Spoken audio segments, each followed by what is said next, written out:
নমস্কার, শুরু করছি বাংলা বলছে। আপনাদের সঙ্গে রয়েছি আমি ঋষিকেশ। এসআইআর নিয়ে উত্তাপ কিন্তু বাড়ছে। একদিকে আমরা জানি যে আগামীকালই মুখ্যমন্ত্রী মমতা বন্দ্যোপাধ্যায় তিনি মুতুয়াগড়ে যাচ্ছেন। এর পাশাপাশি আজকে আমরা দেখলাম যে বিএলও বাঁচাও যে মঞ্চ তারা আজকে বিক্ষোভ দেখিয়েছে এবং মিছিল করে রাজ্যের যে নির্বাচনী দপ্তর রয়েছে সেখানে যায়। পাশাপাশি রাজ্যের মুখ্যমন্ত্রী মমতা বন্দ্যোপাধ্যায় তিনি আবারও মুখ্য নির্বাচন কমিশনারকে চিঠি দিয়েছেন। সব নিয়ে কিন্তু এসআইআর এর যেমন কাজ চলছে, ডেডলাইন সামনে এগিয়ে আসছে 4 ডিসেম্বর, পাশাপাশি রাজনৈতিক চাপানুতরও চলছে। আজকে এ নিয়েই আমরা আলোচনা করব। তবে তার আগে আপনাদেরকে আমাদের অতিথিদের সঙ্গে আলাপ করিয়ে দেবো। আমার সঙ্গে রয়েছেন তৃণমূল মুখপাত্র কৃষাণু মিত্র, রয়েছেন বিজেপির পক্ষ থেকে দীপঙ্কর সরকার, আপনাদের স্বাগত, রয়েছে কংগ্রেসের পক্ষ থেকে অভিষেক বন্দ্যোপাধ্যায়। অভিষেক, আপনাকেও স্বাগত। পাশাপাশি আইনজীবী সৌম্যজিৎ রাহাও রয়েছেন আমাদের সঙ্গে বাইরে থেকে, আপনাকেও স্বাগত জানাবো। অতিথিদের কাছে যাব, তবে তার আগে আমরা একটি প্রতিবেদন দেখব। এসআইআর বিতর্কের মধ্যে এবার মুখ্য নির্বাচন কমিশনারকে জরুরি চিঠি মুখ্যমন্ত্রী। ডেটা এন্ট্রি অপারেটর নিয়োগ থেকে বেসরকারি আবাসনে ভোট প্রক্রিয়া নিয়ে কমিশন যে পথে হাঁটতে চলেছে তা নিয়ে উদ্বেগ প্রকাশ করে চিঠি দিয়েছেন মমতা বন্দ্যোপাধ্যায়। তার প্রশ্ন, কোনো রাজনৈতিক দলের নির্দেশে কি এ কাজ করছে কমিশন? অন্যদিকে 10,000 প্রতিনিধি নিয়ে ভার্চুয়াল বৈঠকে অভিষেকের বার্তা, এসআইআর ফর্ম ফিল আপ 100% সফল করতে হবে, ভোট চুরি করতে এলে হাতে নাতে ধরতে হবে বিজেপিকে। দেখুন। ফের মুখ্য নির্বাচন কমিশনারকে চিঠি মমতার। এসআইআর এর কাজে চুক্তিভিত্তিক কর্মী নিয়োগে প্রশ্ন, বেসরকারি আবাসনে ভোট কেন্দ্রের উদ্যোগে প্রশ্ন।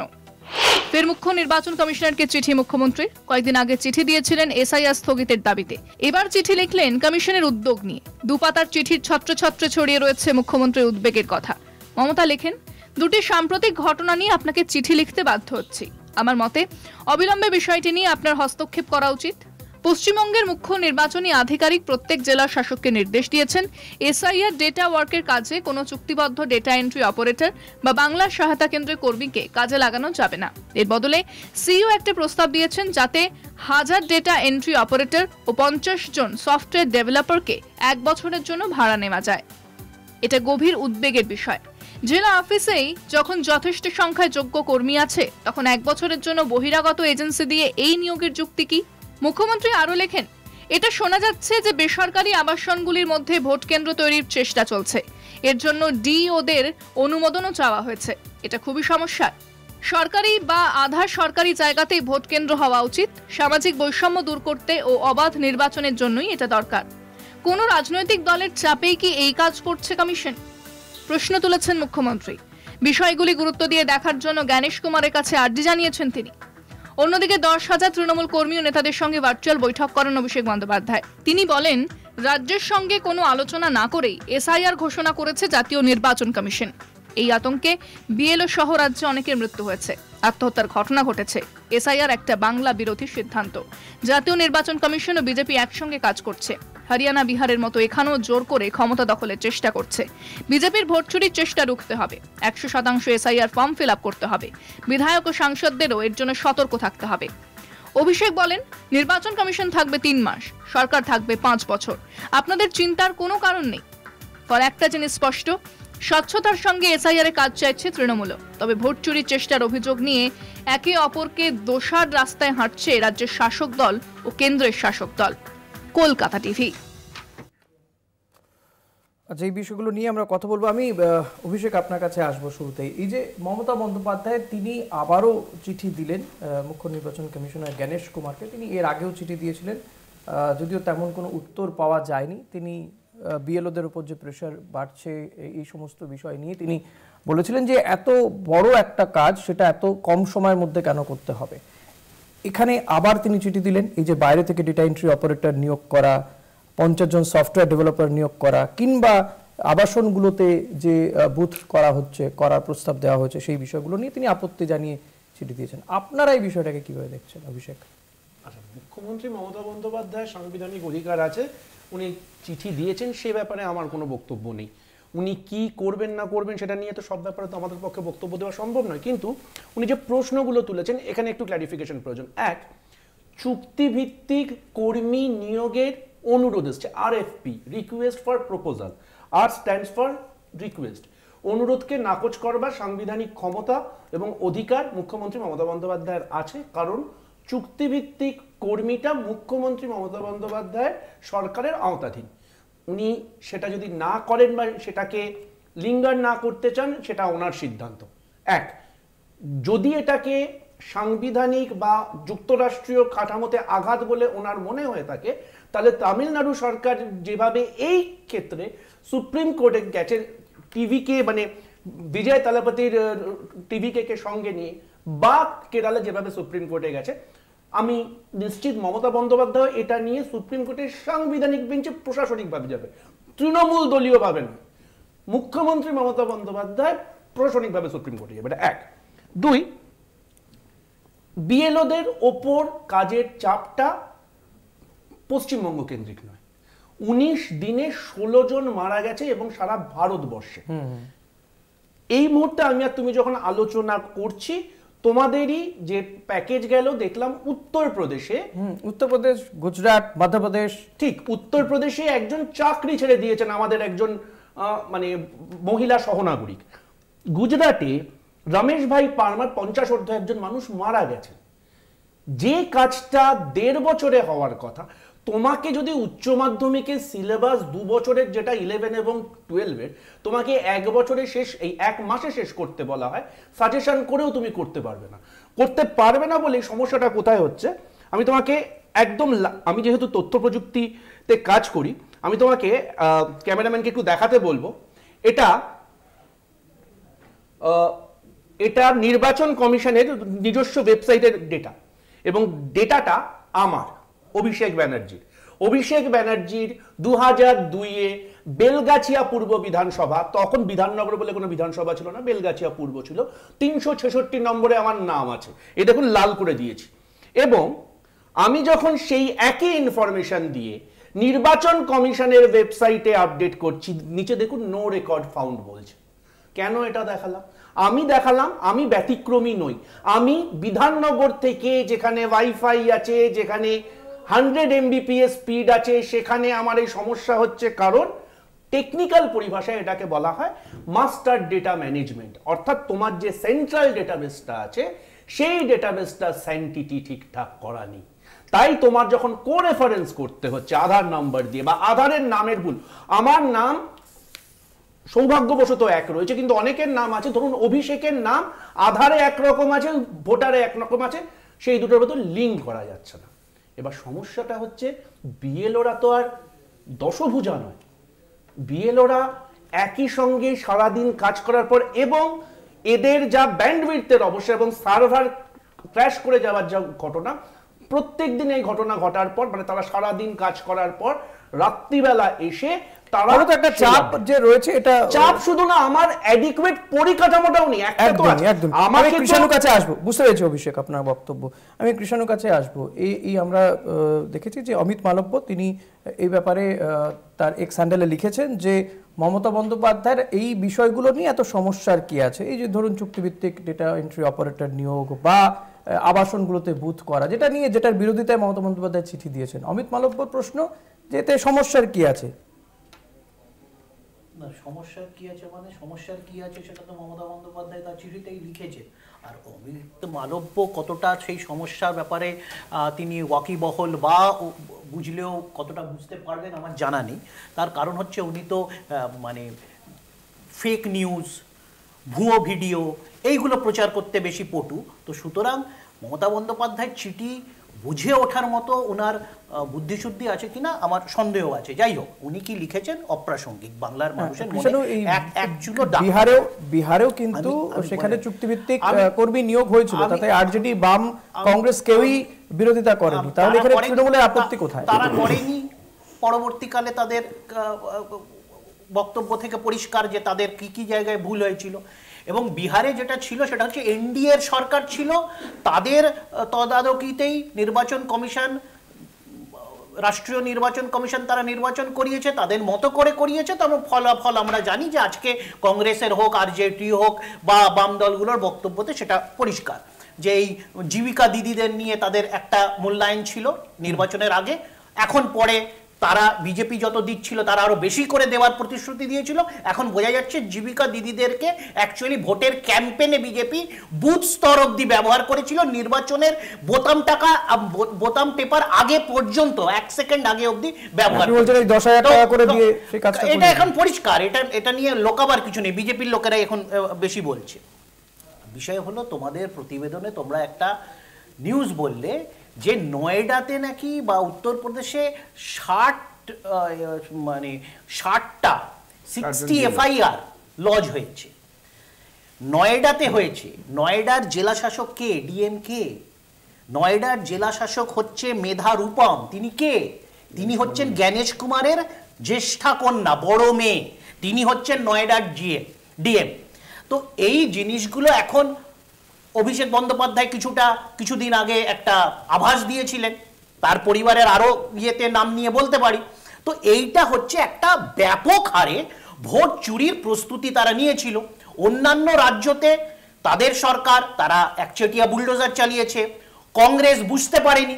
তার জ্বলন্ত উদাহরণ হচ্ছে কর্ণাটকা, যেখানে কংগ্রেসের সরকার, কিন্তু তাদের নাকের ডগা থেকে একটা বিধানসভাতে, একটা কেন্দ্রে, লোকসভা কেন্দ্রে 1.5 লক্ষ ভোটার চুরি করে নিয়ে বেরিয়ে গেল। এই ইকোসিস্টেম কংগ্রেস টের পারেনি, রাহুল গান্ধী পরে ধরতে পেরেছে তাদের লোকজন দিয়ে। কিন্তু বাংলাতে হওয়ার নয়। আজকে অভিষেক বন্দ্যোপাধ্যায় যেটা বলেছেন, অনেকগুলো দলীয় কথা আমি এখানে বলবো না, কিন্তু তোমরা অনেকগুলো তথ্য দিলে আমি বলে রাখি, 10,000 নয় 25,000 আজকে কর্মীদের সাথে অভিষেক বন্দ্যোপাধ্যায় এই ভার্চুয়াল মিটিং করেছেন। 1, 2 হচ্ছে আজকে তৃণমূল কংগ্রেসের প্রস্তুতি শুধু এই এসআইআরটার জন্য নয়। এই এসআইআরটা মানুষ বিরোধী, যেভাবে আমরা ডিমনিটাইজেশনের সময় বলেছিলাম জনবিরোধী ডিমনিটাইজেশন, লকডাউন বলেছিলাম অপরিকল্পিত জনবিরোধী লকডাউন, প্রত্যেকটি সত্যি প্রমাণ হয়েছে। আজকে বলছি জনবিরোধী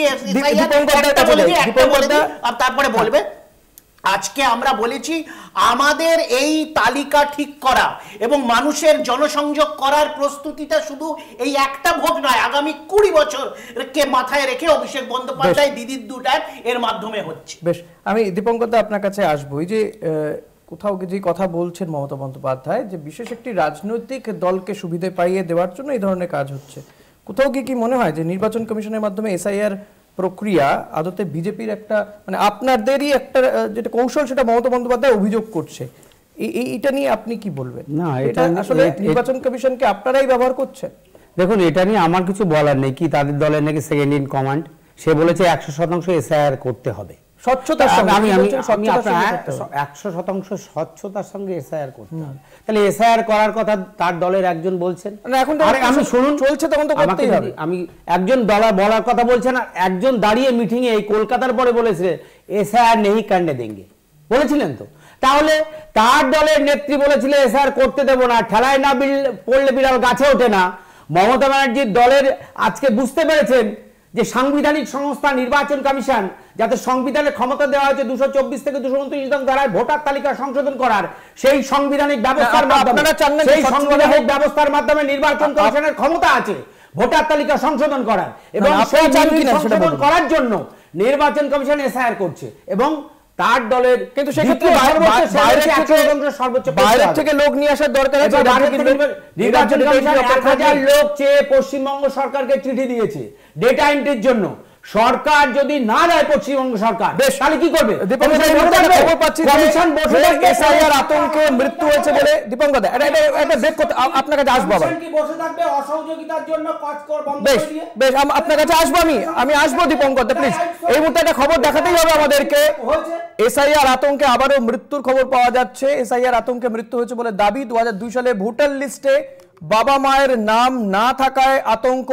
স্ট্রোকে মৃত্যু হয়েছে বলে জানা যাচ্ছে। খড়গপুরে এই ঘটনাটি ঘটেছে। আবারও এসআইআর আতঙ্কে মৃত্যুর অভিযোগ। সৌম্যকান্তি ত্রিপাঠী রয়েছে। সৌম্য, কি জানা যাচ্ছে বিষয়ে? জানিয়ে রাখি, আবারও এসআইআর আতঙ্কে মৃত্যু হয়েছে বলে দাবি পরিবারের। সেটা হচ্ছে পশ্চিম মেদিনীপুরের পিংলা বিধানসভার অন্তর্গত এলাকা এবং খড়গপুর 2 নম্বর ব্লকের 25 নম্বর দক্ষিণ ঢেকিয়া বুথে এই এলাকার বাসিন্দা বাবলু হেমব্রম বেশ কিছুদিন ধরেই কিন্তু মানসিক এই চিন্তাতেই ছিলেন এবং তার পরিবারের দাবি যে ওই বাবলু হেমব্রমের তার বাবা এবং মায়ের নাম কিন্তু ওই 2002 যে ভোটার তালিকা রয়েছে সেই ভোটার তালিকাতে তার নাম নেই। এই বিষয়টি জানার পর থেকেই কিন্তু তিনি খুব চিন্তাগ্রস্ত ছিলেন এবং এরপরেই এই গতকাল রাতেই এই হঠাৎ করেই তিনি হৃদরোগে আক্রান্ত হন এবং মারা যান। এবং বিষয়টি জানার পরেই পরিবারের কাছ থেকে এই বিষয়টি জানার পর ঘটনাস্থলে হাজির হন অজিত মাইতি, পিংলা বিধানসভার বিধায়ক। তিনি ঘটনাস্থলে পৌঁছন, পরিবারের সঙ্গে কথা বলেন এবং খবর দেওয়া হয় খড়গপুর লোকাল থানায়। লোকাল থানার পুলিশ এই মৃতদেহ ময়নাতদন্তের জন্য উদ্ধার করে নিয়ে গেছে। অজিত বাবুর যেটা অভিযোগ যে বারবার যেভাবে এসআইআর এর বিষয়টি নিয়ে আতঙ্কিত করে তোলা হচ্ছে এবং যেভাবে লিস্টে বিভ্রান্তি রয়েছে, 2002 এর লিস্টে অনেকের নাম পাওয়া যাচ্ছে না, যে নাম কখনো যে ম্যানুয়াল লিস্ট বেরিয়েছে সেই লিস্টের সাথে অনলাইন লিস্ট মিলছে না, বিভিন্ন ধরনের যে সমস্যা রয়েছে তার জেরেই কিন্তু মানুষজন আতঙ্কিত হয়ে পড়ছেন এবং তারা কিভাবে ফর্ম ফিল আপ করবেন এবং এই যে নাম নেই তার ফলে কি হবে সে বিষয়ে সুনির্দিষ্ট কোনো জবাব পাওয়া যাচ্ছে না এবং সেই কারণেই কিন্তু আতঙ্কিত ছিলেন এই বাবলুবাবু বলে দাবি বিধায়কের এবং তার পরিবারের। এবং তারপরেই তার মৃত্যু হয়। বিষয়টি নিয়ে রীতিমতো শোরগোল পড়েছে এলাকায়। ধন্যবাদ সৌম্যকান্তি। কথা বলছিলাম প্রতিনিধি সৌম্যকান্তি ত্রিপাঠীর সঙ্গে। অর্থাৎ এসআইআর আতঙ্কে আরও একজনের মৃত্যু, তালিকায় আরও একজনের মৃত্যুর সংখ্যা বাড়লো। একটা ছোট্ট বিরতি নেব, বিরতির পরে আবারও ফিরে আসছি, সঙ্গে থাকবেন। চিঠি দিয়েছেন, এর জবাবে সিইও দপ্তর থেকে কি বলা হচ্ছে, সিইও কি বলেছেন শোনাবো আপনাদের। অ্যান্ড আমরা তো চেয়েছি যেটা আছে, আমরা যেটা আছে ডেটা এন্ট্রি অপারেটরের জন্য ইসিআই সঙ্গে আলাপ করলাম। ইসিআই বিহারে বললো বিহার এসআইআর হয়ে গেছে, বিহারে একটা টেন্ডার হয়েছে, ওরকম টেন্ডার আপনারা ফ্লোট করতে পারেন। এই জন্য আমরা টেন্ডার ফ্লোট করেছি যেটা আছে। টেন্ডার ফ্লোট করার পরে যে আপনার রুল আছে ই টেন্ডার করা ফাইন্যান্সকে পাঠায়, আমরা পাঠিয়েছি যেটা আছে। আমি সৌম্যজিৎ আপনার কাছে আসবো। মমতা বন্দ্যোপাধ্যায় বলছেন নির্বাচন কমিশনের মর্যাদা, স্বচ্ছতা, নিরপেক্ষতা সর্বোচ্চ। কিন্তু এই যে সিদ্ধান্ত, এই যে ধরুন বেসরকারি ভবনে সেখানে বুথ করা বা এই বাইরে থেকে data entry operator, software developer তাদেরকে নিয়োগ করার যে প্রস্তাব, এগুলোতে কোথাও কি মনে হয় যে ভাবমূর্তি, নির্বাচন কমিশনের ভাবমূর্তি ক্ষুণ্ণ হতে পারে? দেখুন, প্রথম কথা হচ্ছে যে ইলেকট্রালের এই এসআইআর এর পুরো প্রসেসটা, এটা একটা তো মানে বোগাস এবং ডুপ্লিকেট ভোটারদের ক্লিনিং এর পদ্ধতি, ঠিক আছে, এটা নিয়ে বলার কিছু নেই, এটা আইন মোতাবেক যেগুলো যা হচ্ছে। এবং অনারেবল সুপ্রিম কোর্টের কাছে হচ্ছে ম্যাটারটা কিছুটা পেন্ডিং আছে, বহু স্টেটই হচ্ছে, বহু পলিটিক্যাল পার্টিসই গেছে এবং সেখানে আগামী হচ্ছে ফার্দার হিয়ারিং হচ্ছে 26-27 তারিখে আছে।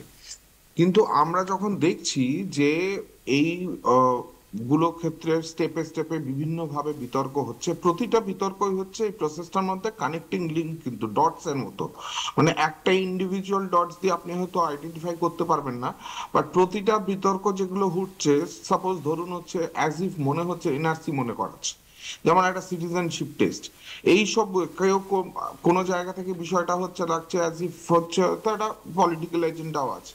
প্লাস এই যে বিএলওসদের যে এই সমস্যাগুলো, ওয়ার্ক প্রেশার, স্ট্রেস, বিভিন্ন সময় টেকনিক্যাল ফেলিয়ার্স হচ্ছে, ডিজিটাল ইনফ্রাস্ট্রাকচার নেই, এবং সেই ক্ষেত্রে দেখা যাচ্ছে যে আজকে বাইরে থেকে কাদের আনা হয়েছে, কিভাবে আনা হয়েছে, রিক্রুট কিভাবে হয়েছে।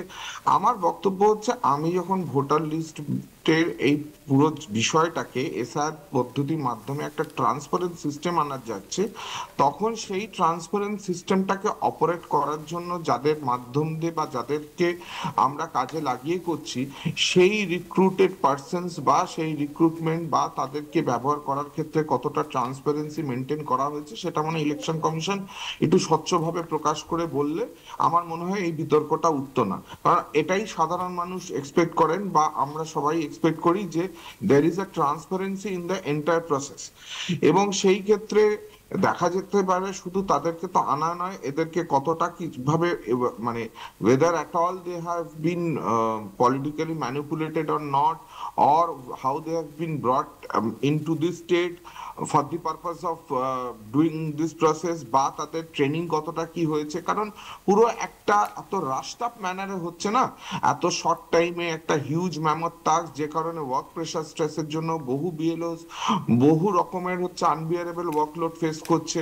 এবং দেখা যাচ্ছে হচ্ছে সেই ক্ষেত্রে কিছু কিছু পলিটিক্যাল পার্টি একদম বলে দিতে চাইছেন যে পার ডে এতটার বেশি হচ্ছে আপলোড করার দরকার নেই, ডেটা টাইট ডেডলাইন্স, এই সমস্ত গুলোর ক্ষেত্রে কিন্তু হচ্ছে কোথাও মনে হচ্ছে একটা ক্ল্যারিটি হচ্ছে ইসিআই তরফ থেকে দিয়ে দিলে এই বিষয়গুলো কোথাও আমাদের সবার কাছে হচ্ছে পরিচ্ছন্ন হতো। বেশ, আমি দীপঙ্কর দা আপনার কাছে আসবো। যে বিষয়গুলো উঠে আসছে শুধু তো এ রাজ্যে নয়, আমরা দেখতে পাচ্ছি অন্যান্য রাজ্যেও হয় কোথাও বিএলও পদত্যাগ করছেন, কোথাও আত্মহত্যার ঘটনা ঘটেছে। এই যে উত্তরপ্রদেশে, সেখানে বিএলওর পদত্যাগ, 7 জন সুপারভাইজার, 60 জন বিএলওর বিরুদ্ধে এফআইআর। কাজে এই যে সময়সীমার একটা চাপ, সেটা কি আপনি অস্বীকার করতে পারেন? কোনো রকম চাপ নেই, সারা দেশে কোনো রাজ্যে কোনো অসুবিধা নেই, এই রাজ্যে অসুবিধা আছে। কারণ এই রাজ্যে ভোটার লিস্টে আমি বলতে না দিন সেটা আলাদা কথা, কিন্তু আপনি বলে যান এই রাজ্যে ভোটার লিস্টে মায়ারানী দাস বলে একজনের নাম বেরিয়েছে, যার কিউআর কোড স্ক্যান করে তাকে 44 জায়গায় নাম রয়েছে।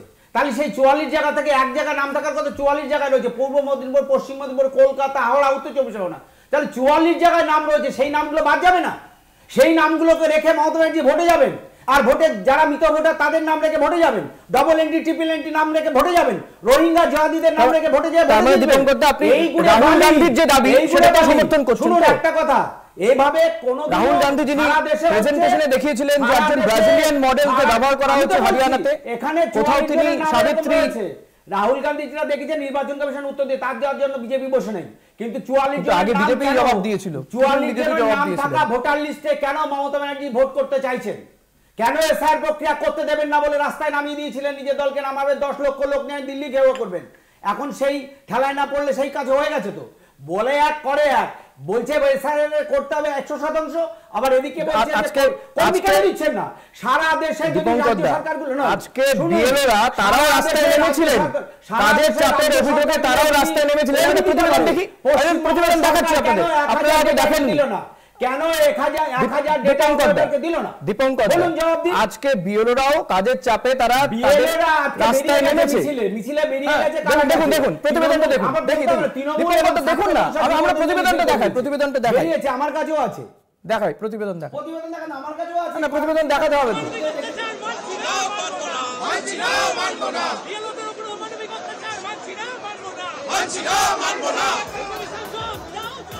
অধৈর্য হয়ে এবার পথে নেমে আন্দোলনে বিএলওরা। রাজ্যের বিভিন্ন প্রান্ত থেকে সকলে জমায়েত হয়েছিলেন কলেজ স্ট্রিটে, সেখান থেকে মিছিল গেল ডালহৌসিতে।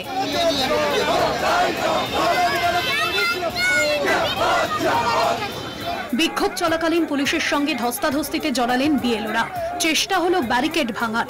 অধিকার রক্ষা কমিটি তারা অবস্থান বিক্ষোভ চালাচ্ছেন, তারা চাইছেন যে নির্বাচন কমিশনের বিষয়ে কি পদক্ষেপ নিয়েছে সেই বিষয়টি তারা জানাক, এবং সেই লক্ষ্যেই একেবারে হাতে চেন তালা নিয়ে তারা সিইও দপ্তরের যে মূল গেট, সেই মূল গেটের সামনে তারা সামিল হয়েছেন। কিন্তু কেন এই বিক্ষোভ? বিক্ষোভকারী বিএলওদের দাবি, যেভাবেই কাজ করাতে চাইছে কমিশন তা ভয়ঙ্কর। একটি মোবাইল থেকেই সব কাজ করতে হচ্ছে, কিন্তু অনলাইন কাজে অনেক ক্ষেত্রেই বহু সময় লাগছে, তাতে নির্দিষ্ট সময়ে কাজ তোলা সম্ভব হচ্ছে না। বলা হচ্ছে এই টাইমের মধ্যে আপনাকে ফর্ম মানে সমস্ত ফর্মটা কালেকশন করতে হবে, এবং পার ডে কোনোদিন 150, কোনোদিন 100, কোনোদিন 200, এরকম ভাবে একটা প্রেসার ক্রিয়েট করছে যে তুলতেই হবে। আর ওদের সার্ভার অত্যন্ত ডাউন, যেখানে একটা ফর্ম ফিল আপ করতে 20 মিনিট, 25 মিনিট, আধ ঘন্টা পর্যন্ত ব্যয় হচ্ছে, তারপরেও সেটাকে সাবমিশন নিচ্ছে না, একদম পোর সার্ভার। এবং শুধুমাত্র যে ইয়েটা থেকে মানে যে মোবাইল এবং যে নাম্বারটা এন্ট্রি আছে ওই সিঙ্গেল থেকেই আমাকে অপারেট করতে হবে, সেকেন্ড কোনো অপারেশনে নেই। এই এক ভয়ঙ্কর পরিস্থিতি। তালা দেব, কারণ যখন ইসিআই নিজের আঁখে, চোখে, মুখে, কানে তালা মেরে আমাদের সহকর্মীদের উপর যেভাবে চাপ সৃষ্টি করে 2 বছরের কাজ 1 মাসে মিটিয়ে দিতে চাইছে, কতজন প্রাণ হারিয়ে দিয়েছেন, অনেকজন অসুস্থ হয়ে পড়েছেন, এর জবাব কে দেবে? এই একটা দলকে পলিটিক্যাল ভাবে বেনিফিট করিয়ে দেওয়ার জন্য এই সব ষড়যন্ত্র মানছি না, মানবো না। বিএলওদের বিক্ষোভ নিয়ে অবশ্য সকালেই মুখ খোলেন রাজ্য বিজেপি সভাপতি শ্রমিক ভট্টাচার্য। তার মতে শাসক দলের চাপে বাধ্য হয়ে অনেক কাজ করতে হচ্ছে বিএলওদের, কমিশনের বিষয়টি দেখা উচিত। এই যে বিএলওদের করুণ অবস্থা, কারণ কি? বিএলওরা তো আতঙ্কিত। বিএলওদের প্রোটেক্ট করা উচিত নির্বাচন কমিশনের। বিএলওদের ভয় দেখিয়ে ফলস সার্টিফিকেটকে, জাল নথিকে আপলোড করতে বাধ্য করা হচ্ছে। আর কিছু জায়গায় তো আত্মহত্যা যদি বিএলএ করে, কার জন্য আত্মহত্যা করছে? যদিও এখানে সাপে কামড়ালে মারা গেলেও এখন এসআইআর, আর হৃদরোগে আক্রান্ত হলেও এসআইআর। কমিশন সূত্রে খবর, এর মধ্যে 12টি রাজ্য ও কেন্দ্রশাসিত অঞ্চলে 99% ওপর ভোটারের কাছে এনিউমারেশন ফর্ম পৌঁছে গেছে। যদিও বিতর্কিত মন্তব্য করতে ছাড়েননি ঝাড়খণ্ডে কংগ্রেস মন্ত্রী ইরফান আনসারি। তিনি বলেছেন, বিহারে ভোটার তালিকা থেকে 65 লক্ষ ভোটারের নাম বাদ গেছে। যদি কোনো আধিকারিক এসে আপনার নাম জানতে চায়, তাকে বেঁধে রাখুন। কংগ্রেসের এমন মন্তব্যে বিতর্ক তৈরি হয়েছে। কলকাতা টিভি। আমি অভিষেক আপনার কাছে আসবো। এই ঝাড়খণ্ডের যে কথা বলছেন কংগ্রেস নেতা, বিহারের ক্ষেত্রে তো কংগ্রেস তেমন কোনো অভিযোগই করেনি, নির্বাচন নিয়েও অভিযোগ ছিল না কোনো। বিহারের ক্ষেত্রে নির্বাচন কমিশনের কাছে সকল বিরোধী দল, তার ভেতর বামপন্থীরা আছেন, আরজেডি আছে, কংগ্রেস আছে, 89,000 অ্যাপ্লিকেশন জমা পড়েছিল, যেগুলো ইলেকশন কমিশন কোয়াশ করে দিয়েছিল, শুনতে চাইনি। এবার কংগ্রেসের যিনি মন্ত্রী আছেন, তিনি এই শেষ পর্যায়ের যে বক্তব্য, সে ব্যাপারে অবশ্যই সেটা আইন বিরোধী যদি বক্তব্য, আমি তার দায় অবশ্যই নেব না। কিন্তু উনি যে ফার্স্ট বক্তব্যটা দিয়েছেন যে 65 লাখ ভোটারের নাম বাদ গেছে, কিন্তু সেখানেই গল্পটা শেষ হয়ে যায়নি। গল্পটা ধরে নাও 6ই অক্টোবর 7,42,00,000 ভোটারের নাম ফাইনাল ইলেকটোরাল রোলে ছিল। ভোটিং এর শেষে দেখা গেল 7,45,00,000। এটা যখন আমরা প্রশ্ন করলাম, নির্বাচন কমিশন কি বললেন, 6ই অক্টোবর থেকে শুরু করে 15ই নভেম্বরের ভেতর আমরা 3 লক্ষের বেশি ভ্যালিড আবেদন পেয়েছি। বিহারের নির্বাচন নিয়ে আপনারা কোনো প্রতিবাদ করেছেন, পুনর্নির্বাচন চেয়েছেন, এমন কিছু দেখিনি। বা এসআইআর নিয়ে আপনারা যে বিরাট তোড়জোড় করেছেন, তার আগে হয়তো রাহুল গান্ধী ভোট অধিকার যাত্রা করেছেন, কিন্তু দেখো পুনর্নির্বাচনটা কোনো প্রতিবাদও দেখিনি। পুনর্নির্বাচনটা বুথ এজেন্টের ক্ষেত্রে যদি 10টা ভুয়ো ভোট হয়, ধরে নাও তোমার জায়গায় উনি ভোট দিতে গেছেন, তার এগেইনস্টে করা যায়। ভোটার লিস্টটাকে যদি তুমি কম্প্রোমাইজ করে দাও, সেটা কোনোদিন পুনর্নির্বাচনের জন্য হতে পারে না। পুনর্নির্বাচন চাইবার কতগুলো ক্লজ আছে, তার ভেতর ভোটার লিস্ট। আমি তো একটা এক্সাম্পল দিচ্ছি, ধরে নাও আজকে এইখানে বড়বাজার বিধানসভায় আমার নথিভুক্ত ভোটার হচ্ছে 1 লাখ, এখান থেকে 5,000 ভুয়ো ভোটার বাদ গেল। আর এখানে গল্পটা শেষ না করে আমি 15,000 অ্যাডিশনাল ভোটার অ্যাড করলাম।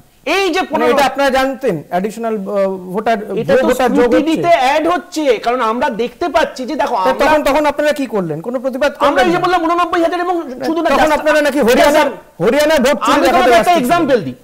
আমরা ভারতবর্ষে বা বাংলায় হয়ে গেছে অলরেডি, আপনারা ক্ষমতা সেখান থেকে হারিয়ে ফেলেছেন। সেইভাবেই হয় বাংলায়।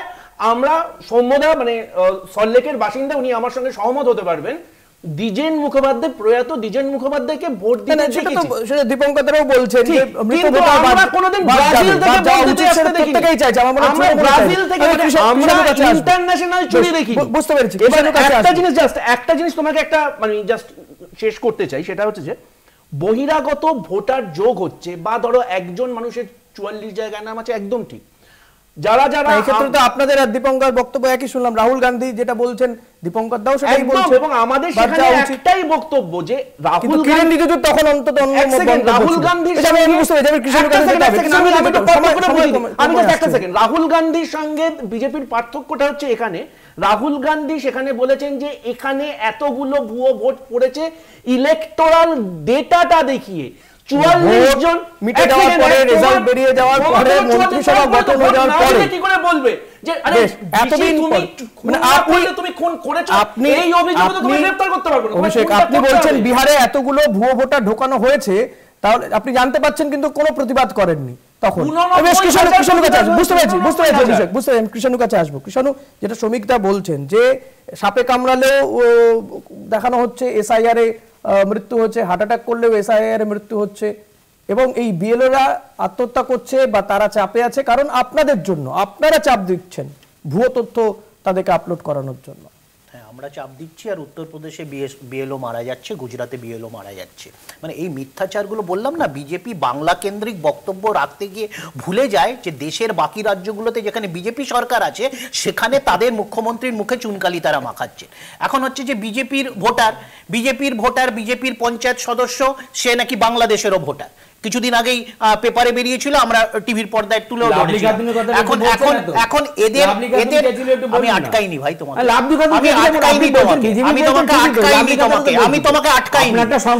তোমাকে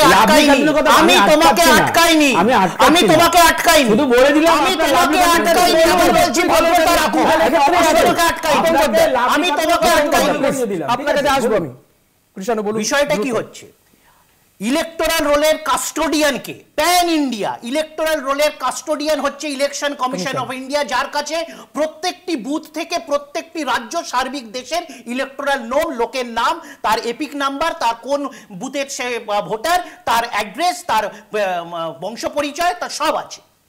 এখন কেউ যদি দুবার তিনবার থাকে সে তো একটা বোতাম টিপে সেগুলোকে ডিলিট করে দিতে পারে। এবং আমরা ইলেকশন কমিশনকে যে বারবার দাবি রেখেছি যে একটা প্যান ইন্ডিয়া কি পোর্টাল আপনারা করেছেন। আজকে কেউ বলছে আমাদের বাংলাতে নাকি কারোর 44 জন, মিথ্যে অভিযোগ, কিন্তু তাও যদি ধরে নি তর্কের খাতিরে, তাহলে এরকম সারা দেশ জুড়ে আমরা তো দেখেছি বিভিন্ন বিজেপির নেতারা দিল্লিতে ভোট দিয়েছেন, মহারাষ্ট্রতে ভোট দিচ্ছেন, আবার বিহারেও ভোট দিয়েছেন। তাহলে তাদের বিভিন্ন রাজ্যতে ভোট ছিল।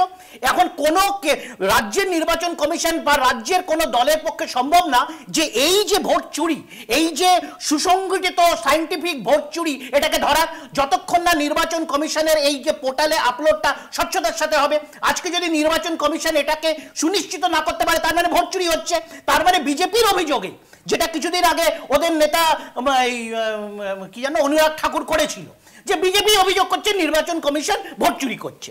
এখন কি হচ্ছে, নির্বাচন কমিশন যখন এসআইআর করবে, যেটার জন্য আমরা বিরোধিতা করছি, তারা তো জানতো কত ডাটা এন্ট্রি লাগবে, কত বিএলও লাগবে, বিএলওরা কি করবে, তাহলে বারবার নিয়ম পাল্টাচ্ছে কেন? বিএলওদের প্রথমে বলেছিল ফর্ম দেবে, ফর্ম ফিল আপ করার পর ফর্ম নেবে, এখন তাহলে তাদেরকে দিয়ে আপলোড করাতে হচ্ছে কেন? আর এতই যখন হচ্ছে তখন তাদের এই ব্যাকআপ যে ইনফ্রাস্ট্রাকচার, যে সফটওয়্যার ইনফ্রাস্ট্রাকচারটা সেভাবে রাখা ছিল। এই যে বলছে 25 মিনিট লাগছে এক একটা ফর্ম আপলোড করতে, একটু আগে অভিষেক বলল মাস্টার ডেটা ম্যানেজমেন্টে যে মাস্টার সার্ভার সেখানেই গলত আছে। তার মানে কি, ভুয়ো চুরি করবে বলে সেই সব ব্যবস্থা রেখেছে। সবকটা বলে দিই, এখন হচ্ছে ফটো দিতে হবে না, বারবার নিয়ম পাল্টাচ্ছে। এবং যে বললো না অভিষেক বন্দ্যোপাধ্যায়ের মুখে মিথ্যে কথাটা বসিয়ে দিল, যেন অভিষেক বন্দ্যোপাধ্যায় যে কথাটা কোনোদিন বলেনি। 100% এসআইআর এর কথা অভিষেক বন্দ্যোপাধ্যায় বলেননি। অভিষেক বন্দ্যোপাধ্যায় বলেছেন যেটা আমাদের বিএলএ দের জন্য নির্দেশ দিয়েছেন, পার্টি কর্মীদের জন্য নির্দেশ দিয়েছেন, 100% এনিউমারেশন ফর্ম জমাটাকে সুনিশ্চিত করে বলেছেন। সেটাকে এই যে সব মিথ্যাচারের মধ্যে বিজেপি এটাকে করেছে এবং আমাদের পরিষ্কার অভিযোগ তাই ভুল সময় করা হয়েছে, প্রস্তুতিবিহীন, এবং এর লক্ষ্য হচ্ছে বিজেপিকে জেতানো, পশ্চিম বাংলাতে আমরা হারিয়ে দেব প্রমাণ করে। এই যে বিএলওদের বক্তব্য আমরা শোনালাম, তাহলে কি এই বিএলওরা মিথ্যা কথা বলছেন? একদম বিএলওরা মিথ্যা কথা বলছে। বিএলওদের এই মধ্যে অন্য রাজ্য, তার মানে এই বিএলওরা যারা আমি বিএলওরা সব রাজ্যে তারা মিথ্যা কথা বলছে, সবাই মিথ্যা কথা বলছে, শুধু মিথ্যুক বিজেপি সব সত্যি কথা বলছে। মানে এইগুলোকে মানতে হবে যে গুজরাটে বিএলও মিথ্যা কথা বলছে। এই যে আরে বাদ দাও না, তো বাদ দাও না, আপনি খাতুনি বা যেই খাতুনি হোক, যেই আরে আর তুমি বলতে দিন, আরে বলতে সুবিধা হবে না।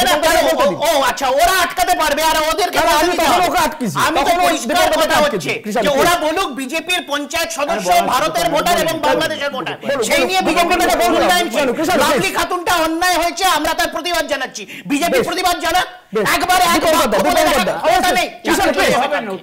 জল খান, ঠান্ডা হন, ঠিক আছে।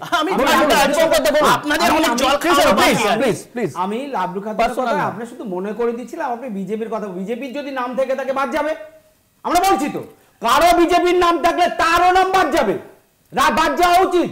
যেমন ভাবে লাভলি খাতুন ফর্ম নিয়ে ফর্ম ফিল আপ করে জোর করে করার কথা হচ্ছে, সেটা কি সমর্থন করেন? সেটা শুধু আপনাকে মনে করতে বলেছিলাম। দ্বিতীয় একটা কথা, এই আতঙ্ক সারা দেশে পশ্চিমবঙ্গে আছে, আমি বলছি পশ্চিমবঙ্গের বিএলএদের মধ্যে এই আতঙ্ক সৃষ্টি আর কেউ করেনি। বাংলার মাননীয় মুখ্যমন্ত্রী তিনি করেছেন, কারণ এসআইআর সম্পর্কে মানুষের মনে ভীত সন্ত্রস্ত পরিবেশ তৈরি করেছেন বাংলার মুখ্যমন্ত্রী, বাংলা সরকার। কারণ এই বাংলার মন্ত্রীরা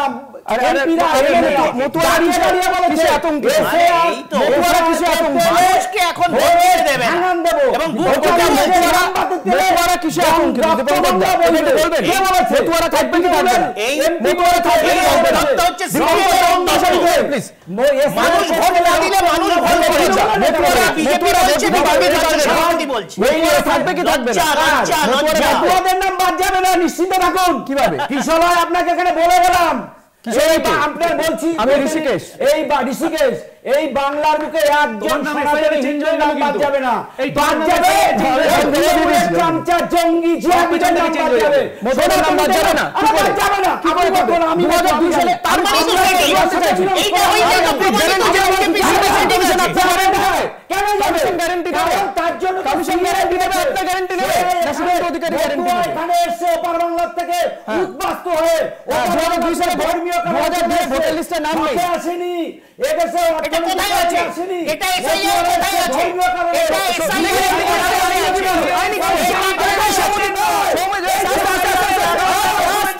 এতজন একসাথে কথা বললাম, কারো কথা শুনে যাবে না। দীপঙ্কর দা প্লিজ, দীপঙ্কর দা আমারও গলার জোর কিন্তু কম নয় প্লিজ, আমি বলতে দিয়েছি আপনাকে, আসবো আমি সৌমজিৎ দার কাছে আসবো।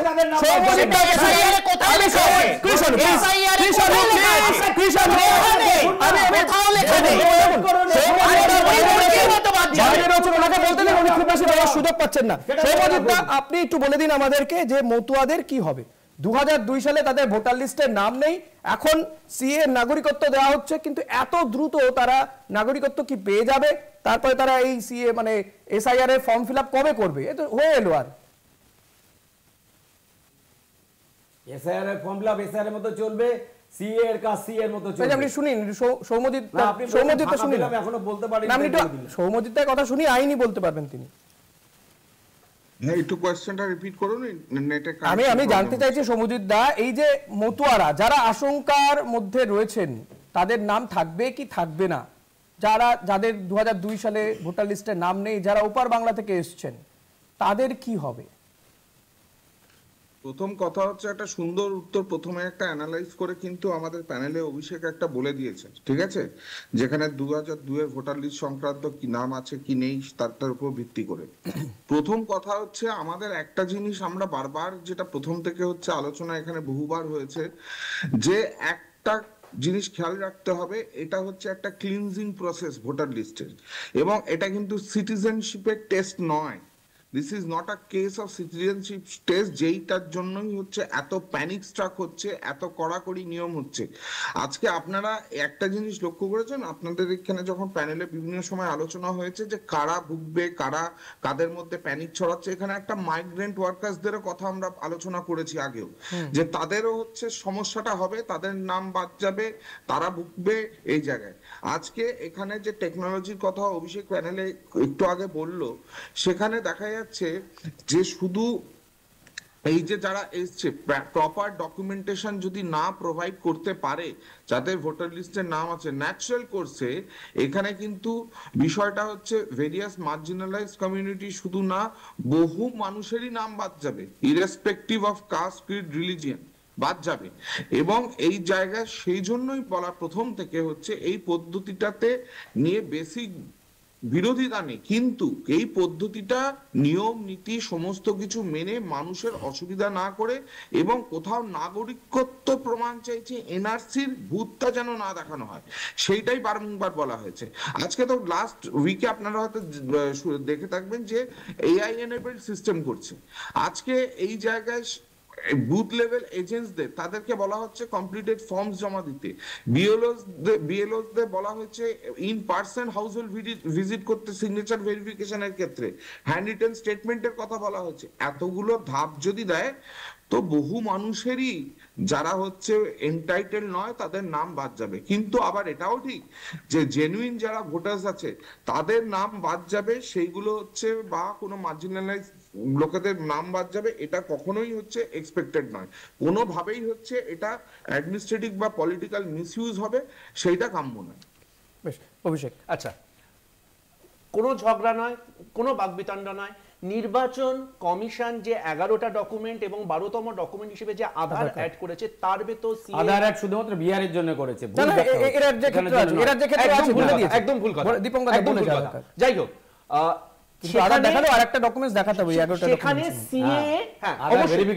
আমি আবার বললাম 12তম ডকুমেন্টটা অবশ্যই কো রেফারেন্সের জন্য, কিন্তু সেখানে কোনো সিএ এর সার্টিফিকেটটা সেই 11টা ডকুমেন্টের ভেতর নেই। এক নম্বর, এইটা আমি এইটাকে পাবলিশ করিনি, নির্বাচন কমিশনই বলে দিয়েছে। দুই, অভিষেক না আবুশেখ সেটা তার কপালে লেখা থাকে না, সেটা তার ডকুমেন্টে লেখা থাকে। যখন আমি কাঁটাতার বেরিয়ে আসছি তখন আমি প্রাণ বাঁচাবো না কাগজ বাঁচাবো। সেই কারণে আমরা দেখতে পেয়েছি নদিয়াতে বিভিন্ন জায়গায়, ইসকন বলো, রামবাবুর আশ্রম বলো, এই সব জায়গাতে যিনি আমার গুরুদেব তিনি আমার বাবা, এবং সেটা সম্ভব না যে একজনের 80টা সন্তান। লাস্ট তুমি যে কথাটা বললে যে কংগ্রেস কেন অভিযোগ করছে না, আমি জাস্ট একটু ক্যামেরাম্যানকে একটু জুম করতে বলবো। আমি তখনও বললাম যে 89 লক্ষ অভিযোগ নির্বাচন কমিশন, জাস্ট আমরা যখন অভিযোগ করছি 89 লক্ষ, নির্বাচন কমিশন যদি অভিযোগ না নেয়, ফর এক্সাম্পল আমরা এখানে ধরো আমরা ভোট দিতে গিয়ে আজকে বিজেপি অভিযোগ করলো, নির্বাচন কমিশন নিল না, তার মানে কি অভিযোগটা মিথ্যে? সমস্যাটা কোথায় আবার আমাদেরকে বুঝতে হবে। যে কথা সৌম্যদা বলছিল, প্রান্তিক ধরনের হিঙ্গলগঞ্জের একজন মানুষ, আমরা কিন্তু ট্র্যাডিশনালি ডকুমেন্টেড সিভিলাইজেশন নই। অর্থাৎ তোমার বাবার বা ওনার বাবার বা কৃষ্ণদার বাবার কিন্তু বার্থ সার্টিফিকেট তুমি পাবে না। আতুর ঘরে মানুষজন জন্মাতো, আজ থেকে 20-25 বছর আগে থেকে আমরা ডকুমেন্টেড হওয়া শুরু করেছি। আগামী 20 বছর বাদে হ্যাঁ আমাদের এই অডিট ট্রেল গুলো পাওয়া যাবে। এগুলো সব কটা, আমি নিজে যেহেতু তথ্য প্রযুক্তির মানুষ, আমি জানি এই টেকনিক্যাল ফুটপ্রিন্ট গুলো কাকে বলে, আমি একদম সহমত, অবশ্যই উচিত। কিন্তু তোমাকে আগে প্রমাণ করতে হবে যে তুমি ভারতবর্ষের নাগরিক, এটা ভারতবর্ষের সংবিধানের যে লেটার এন্ড স্পিরিট তার বিরুদ্ধে। মতুয়ারাও সমস্যার মধ্যে রয়েছে, আশঙ্কার মধ্যে রয়েছে। তাই তো বলছি, মতুয়াদের ক্ষেত্রে যাদেরই পেপার নেই, নাম থাকবে না, সমস্যা হচ্ছে। কৃষণ কাছে আমি বলি কোথায় মমতা বন্দ্যোপাধ্যায় কালকে যাচ্ছে, এনআরসির ভয়টা কোথায়? আমি সৌম্যবাবুকেও বলবো এনআরসির ভয়টা কেন। তার কারণ হচ্ছে নির্বাচন কমিশন আমাদের এনিউমারেশন ফর্মের দুটো পাতা দিয়েছে, একটা তারা অ্যাকনলেজমেন্ট করে ফেরত দেবেন এবং একটা তারা নিয়ে যাবে। এছাড়া আরেকটি তৃতীয় পাতা আছে যেখানে পুরো নিয়মটা লেখা আছে। সেখানে কি লেখা আছে? যারা 2002-এর তালিকায় যাদের নাম আছে তারা তো সেটা বিবরণটা লিখবেন যে অমুক আমি কেন্দ্রে ভোটার ছিলাম, যা ডিটেলস লিখবে। যাদের নেই তালিকাতে, মানে 2002-তে যারা ভোটার তালিকাতে নাম নেই, তাদের জন্য 3টে ভাগ আছে। একটা হচ্ছে যার জন্ম 1987-এ বা তার আগে হয়েছে, তিনি তার যে কোনো ব্যক্তিগত ডকুমেন্টস, যা কিছু স্কুলের কলেজের যা কিছু দিতে পারবেন। তারপরে হচ্ছে যদি 87-এর পর এবং 2004-এর আগে হয় তাহলে যে কোনো একজন মা বা বাবা তাকে ভারতীয় ডকুমেন্টস দিতে হবে। মমতা বন্দ্যোপাধ্যায় যাচ্ছেন, আদর্শ মিলবে তাতে। 2004-এর পর যাদের জন্ম হয়েছে তাদেরকে বাবা মা দুজনে ভারতীয়, তার প্রমাণ দিতে হবে। এবং যেটা অভিষেক বলল ওই 12টি ডকুমেন্টসের মতো, কোন সিএ বা কোন না, এইটা নির্বাচন কমিশনই বলে দিয়েছে, যেটা বিজেপি আবার মিথ্যাচার করে মতুয়াদের বোকা বানাচ্ছে। 2004-এর পর বাবা মা বন্দ্যোপাধ্যায় যাচ্ছে, সুরাহা কি মিলবে তাতে? সুরাহা কি মিলবে তাতে? মমতা বন্দ্যোপাধ্যায় যাচ্ছে, ঠাকুরনগর যেতে ভয় পাচ্ছে মমতা ব্যানার্জি। বেশ, দেখা যাক কালকে যাচ্ছেন মমতা বন্দ্যোপাধ্যায়। বলেছিল এই মমতা ব্যানার্জি ঠাকুরনগরে। বেশ, আজকে সময় নেই। দীপঙ্কর দা, কৃষাণু এবং অভিষেক, সৌম্যজিৎ দা, আপনাদের চারজনকেই ধন্যবাদ জানাবো। আজ সময় নেই দীপঙ্কর দা, আজকে আর সময় নেই। বাংলা বলছে আজ এখানে শেষ করছি। দেখতে থাকুন কলকাতা টিভি, রাত দিন 7 দিন।